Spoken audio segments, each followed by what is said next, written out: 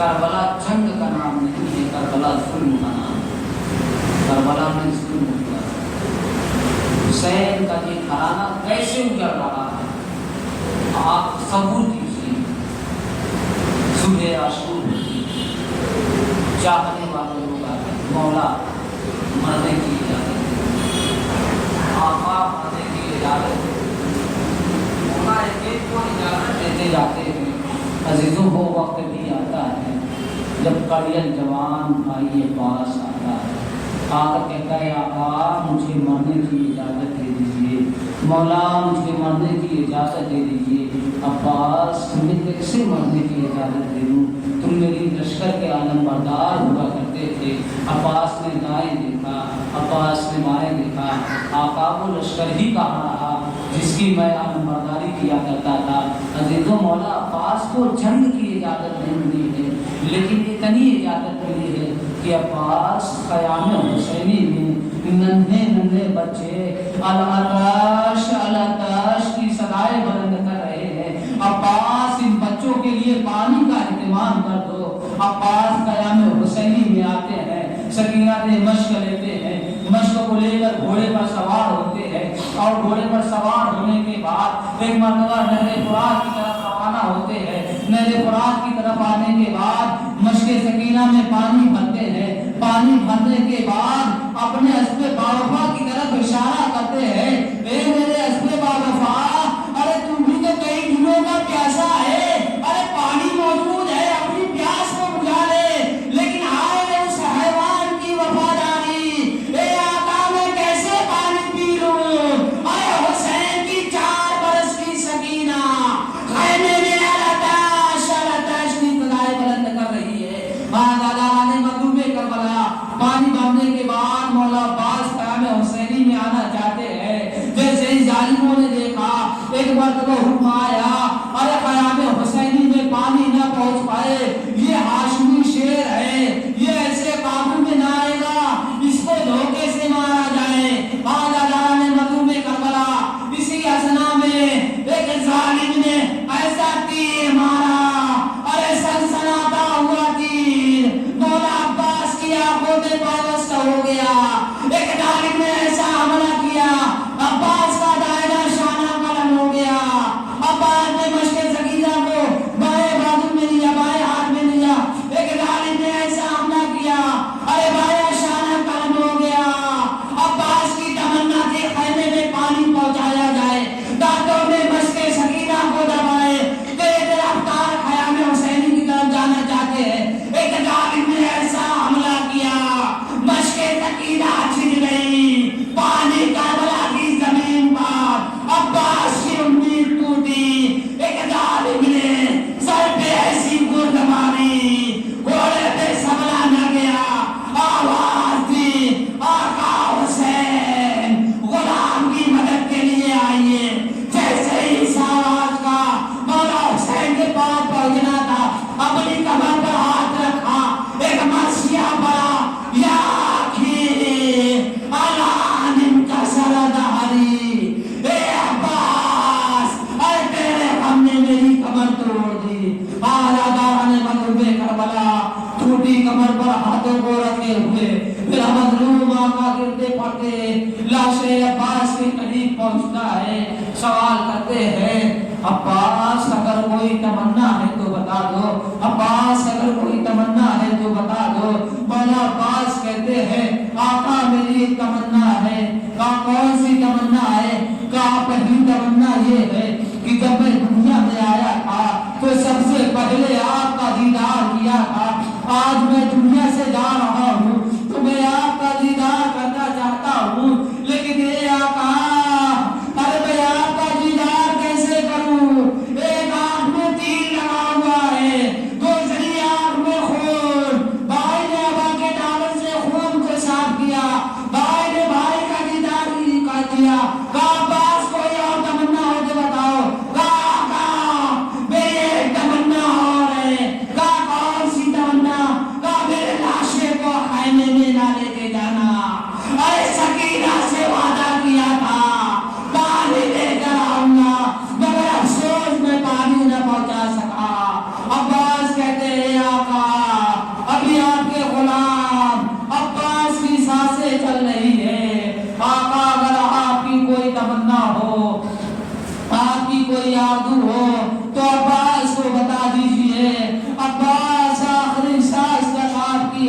اطاعت کرے گا۔ ایک مرتبہ مولا حسین کہتے ہیں اے عباس، ارے جب سے تم پیدا ہوئے ہو تم نے زندگی بھر مجھے آقا کہہ کر پکارا ہے، اے عباس آج اس بھائی کی تمنا ہے ایک مرتبہ مجھے بھائی کہو۔ بھائی نے بھائی کو بھائی کہا، روح جسم سے پرواز کرے، انا للہ و انا الیہ راجعون۔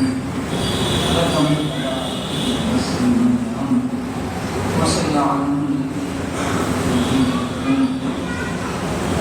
علی محمد محمد کا ہماری سب سے عبادت کو قبول فرما، پروردگار ہمارے گناہ صغیرہ اور کبیرہ کی مغفرت فرما، حسنات میں اضافہ فرما، پروردگار محمد وآل محمد کا تمام حاضرین کو جلد از جلد تمام حضرات مقدسات کی زیارت نصیب فرما، پروردگار حاضرین کی تمام دفنے چہرے کے لیے خواہشات کو پورا فرما، پروردگار حاضرین کی تمام پریشانیوں مشکلات کو دور فرما، پروردگار محمد وآل محمد کا ہم جو مقروض ہیں ان کے قرض کو اٹھانے کے لیے زیادہ فرما، پروردگار محمد وآل محمد کا بیماری کربلا کا واسطہ، پروردگار ہمیں جو بیمار ہمیں جلد از جلد شفائے کاملہ عطا فرما، پروردگار محمد وآل محمد کا پروردگار ہماری ماؤں بہنوں کے پردے کی محافظت فرما، پروردگار ہمارے والدین کا سایہ ہمارے سر پر قائم و دائم فرما، پروردگار جن کے والدین اس دنیا سے جا چکے پروردگار میرے والد معصومین علیہ السلام کے مقام نائب فرما،